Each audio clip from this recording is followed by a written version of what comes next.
We are live. Oh, oops, we are live. So let's begin. Making some stuff. And yeah, okay. Today we are gonna get into figure drawing, gesture drawing, also known as in the software Krita. And let me put myself here. All right. So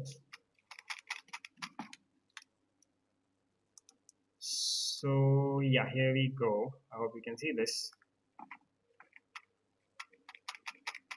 And yeah,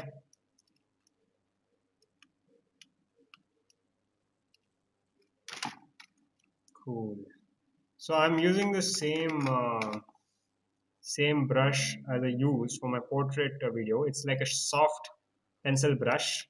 It's easier to make like guidelines and stuff with this. And maybe I will with time permitting show you some of the value distillation you can do with Krita. So I'll explain what value distillation is all about.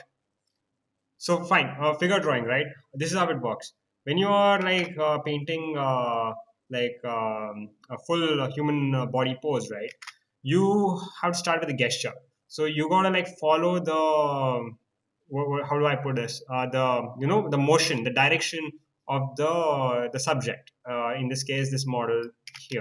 So we start with the circle because that's the shape of the head, and usually there is a certain kind of flow to the body.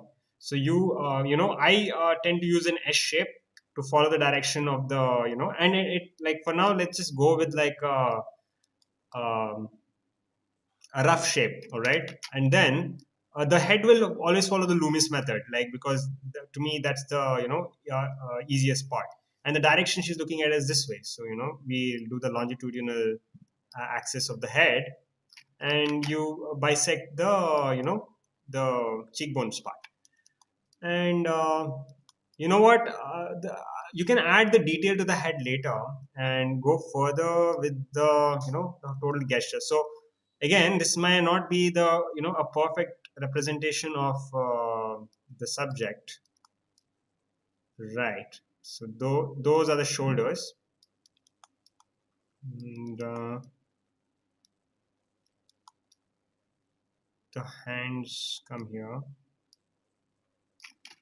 So start with like a rough way to represent the basic skeleton of the subject.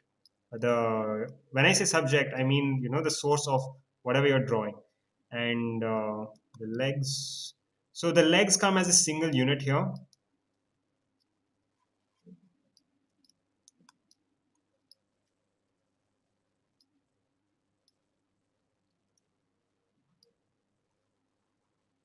right? So yeah, so right now, what I'm learning is to how to draw hair effectively. It's been like a challenge to like set that up, but all in a day's work, right? Like that's the whole point of learning, one aspect of drawing at a time. Because you'd think that somebody who's good at drawing would be good at drawing everything. I mean, you do some of the skills do overlap, but there are some certain things,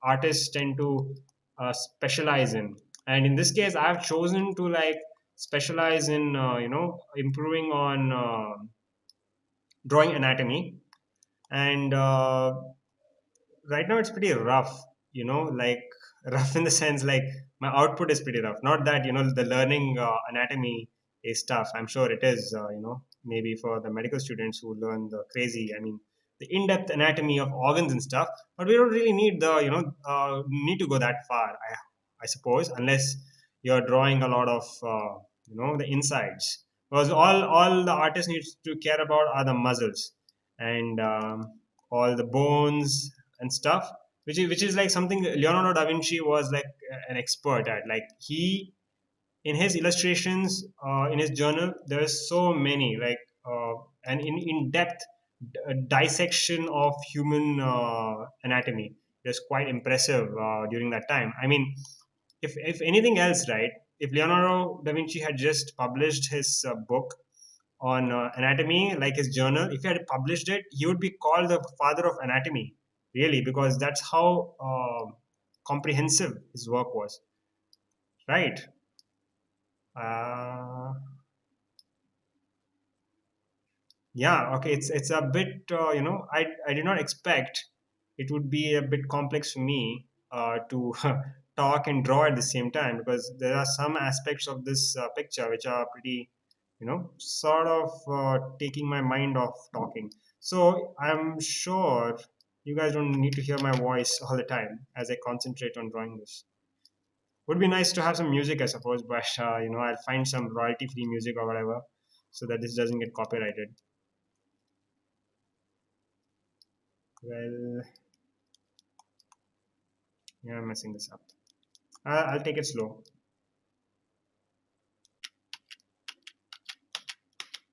Yeah, I'm undoing all of this because this purse strings are not coming right. Uh, yeah, so I read somewhere that one of the videos of Cynic's design, he spoke about how having some how do I say this, like some tempo to how you're drawing. Like if you're drawing fast, there's a certain kind of like the hand movements seem to follow through and coming up with a more accurate picture. Like you draw better if you draw a little faster, according to him. And you just got to find your tempo. Like tempo is like the rate of speed or frequency of your strokes. And I hope I think I told you like misrepresented what tempo is. Any of you musician people, you can like define what tempo is, but basically like it's how fast you draw, right? Like there's an exercise where you gotta like start with like drawing a series of spirals so that you get closer to your tempo. And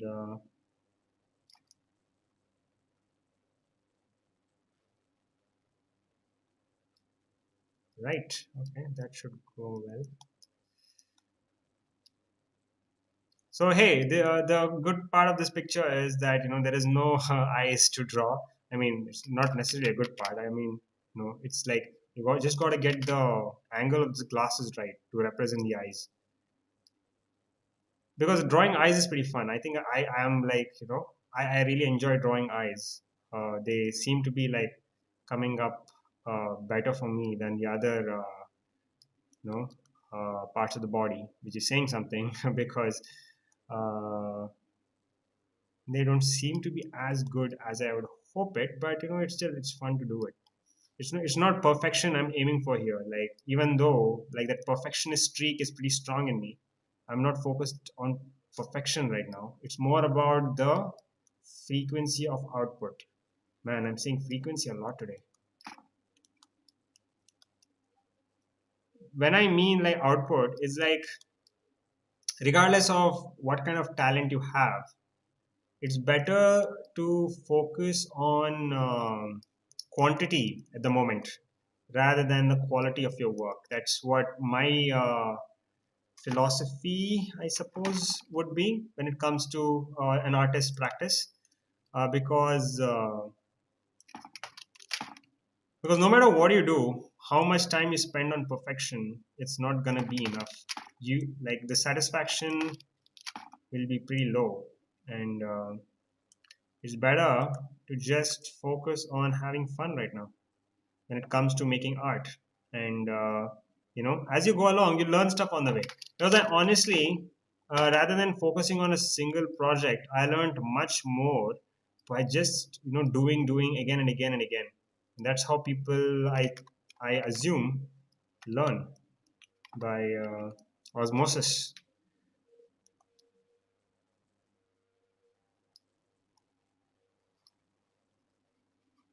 There was a book that I read where there was this story about people who are doing pottery.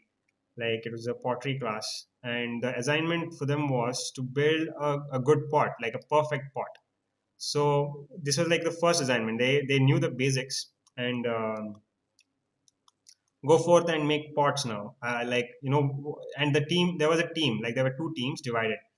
So one team was made to make like the perfect pot they could possibly do, and they were given that task. Whereas the other team was told to make as many pots as possible. They were told to focus on the quantity. The people who are told to make the perfect pot, they were told to focus on the quality of it. And yeah, can you imagine what happened on the day of the submission? Those who worked on the quality bit, they produced one measly pot which didn't even like fit the requirements of you know like the class requirements of a perfect pot. Whereas those who made several pots altogether, like as a quantity wise, found that one of the pots actually fit the requirements of whatever it constituted to be a perfect pot. Does that mean the other team sucked? No. Possible that even though they were given a time to like make one pot, like none of the members of the team knew how to do it. But I have reason to believe that in their experiment, both of them were skilled enough. Both of their skill levels were on the same level. So it's like a thing that when you focus on quantity, like you're forced to like leave this behind your the part of your brain which focuses on perfection a lot. I don't want to call it, some would say it's like the right brain, the left brain, the unconscious, the subconscious, consciousness, the conscious side of you. Could be, right? I'm not like a neuroscientist or whatever. You don't need to learn neuroscience to become a good artist. You just gotta like practice, right? So maybe it'll help, but I am not keen on investing my time on that right now. However,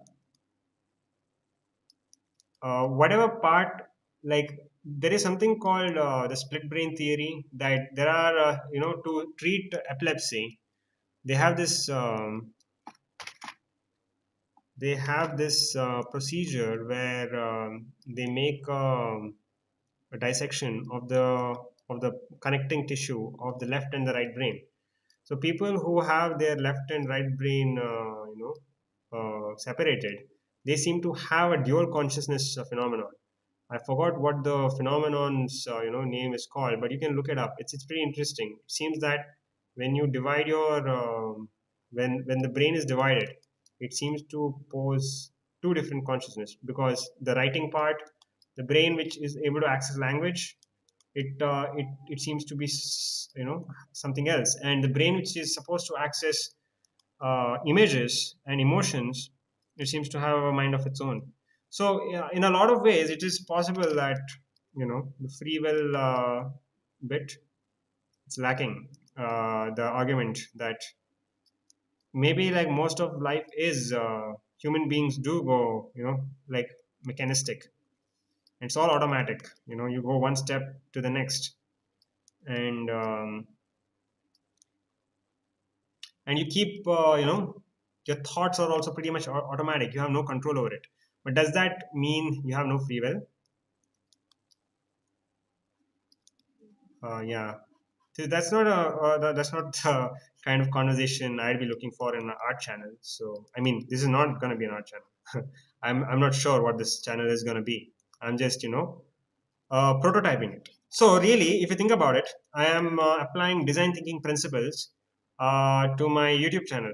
So if you see my past YouTube work, it's mostly like me just talking to the camera about philosophy and oh god, I hate saying that, because I'm in no way a philosophy student. I just read philosophy for fun. But I suppose it makes me like an impromptu student of philosophy. But I am in no way like a legitimate. I'm not in like any formal education system of learning philosophy. I'm just like an amateur doing it. But hey, it works. Like a physicist named I think his name was David Penrose, Henry Penrose. I don't know. He's a Penrose. I'm sure about it. So he said that like he has like made several important contributions to physics, and he also believes that the formal education system criteria, he's not a big fan of it. He has a lot of major criticisms about it. So I'd say, you know what, you don't need any of those credentials. Like the internet is a free market, and you can go forth and display your skills regardless of your credentials, and see where that takes you. So yeah, you can remove this gesture line once you have used it. It was just to help you like a crutch, or like the bicycle, the wheels, whatever you call them, like training wheels. Yeah, that's what it was all along. Oh my god, that's its purpose. Yeah. So training wheels for you to like get your stuff together, sort yourself out on this gesture drawing. So all its purpose was, and we can say goodbye to it right now. There was this artist on Netflix, who's like the anti Bob Ross. Bob Ross would go around like making happy trees and like happy stuff, and he would go around saying, "No, this tree is alone because it's sad. This tree is depressed and neurotic." And all that stuff. So I'm not gonna do that. I'm mostly drawing like humans. So as of now, so maybe I would like make happy trees and stuff like Bob Ross soon. Okay, I don't want anybody to like call me out on making the shots, because my God, you like, I don't want anybody to comment that, hey, the shots are short in the first place and, you're making them shorter. So, no, I'm gonna make it like fine. Hmm.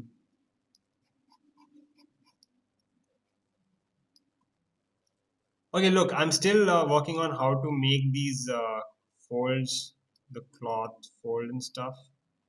So thank God this is like not a corporate channel, right? If this was a corporate channel, I'd be all like, I would probably even be posting, like, you know how these corporate channels, and I mean corporate channels, any YouTube channel or social media account which is run by a corporation, which needs to go to multiple checks and balances to get uploaded.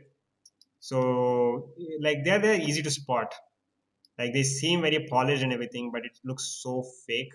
It's like there's this philosopher type writer called Nassim Nicholas Taleb. He used to be a Wall Street trader, and he has a PhD in statistics. And he has a very fascinating, kind of books. Like even he has that thing like, hey, like the PhD system is like, total. I don't know. Like he calls it complete charlatanism, as if they're all, wasting your time. I mean, like he has like colorful things to say about the PhD system. Either way, he talks about this, myth, about this Greek myth called the Bed of Procrustes. Yeah. So the Bed of Procrustes is like a story of this innkeeper in ancient Greece who had this interesting concept, or as of that people should fit in the beds that he provides, by filling the space that is there. So if you are a tad shorter than the bed, he would stretch you out to make you fit in that bed. And if you're too tall, he would cut off that, whatever extruding part. Like he'll cut off those, feet. I mean, that's a gruesome analogy, but depends on what you would call gruesome, I suppose. Like, like you don't know, man. Like what people see on the internet, right?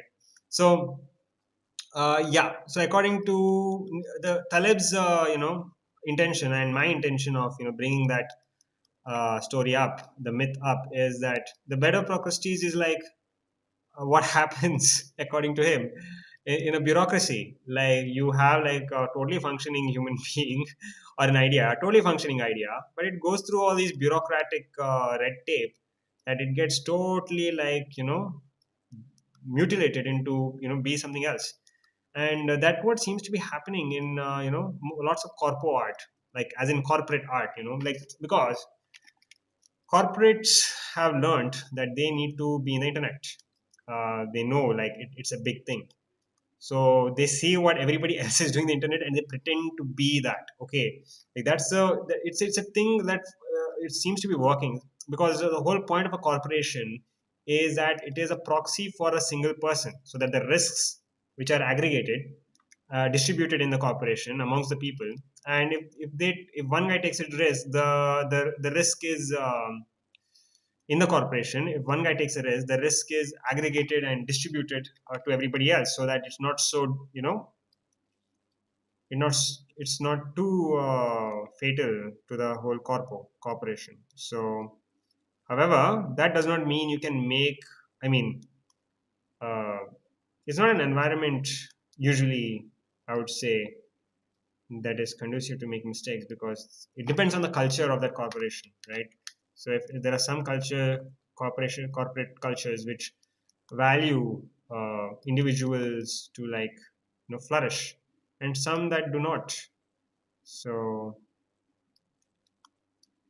yep. So that's one of the things that entrepreneurs have to face. Like when there's a single entrepreneur who's taking the risk, all the risk is on his behest. I mean, on his head. So yeah, that's a cheerful thought. Yep, here you go. I made like it's done. Suppose I'm gonna finish this video like this. This is the kind of art that I'm making right now, all monochrome type stuff. But hey, it's a line drawing mostly, like, and that's what I was trying to avoid, to make a line drawing. And doing a value distillation would be to, like, to not use the lines at all, like, to draw shapes. And that's the next, that's a practice that I'll be doing in the next upcoming videos. This is just to, like, this is easier to do. It doesn't take much, because you're just drawing as if you're drawing on paper. Like, it's no different from traditional, even though the medium is digital, the traditional techniques of drawing still apply here. So I'm just doing that right now. And it necessarily doesn't necessarily mean that you're improving in digital art, because digital art is all, all shapes.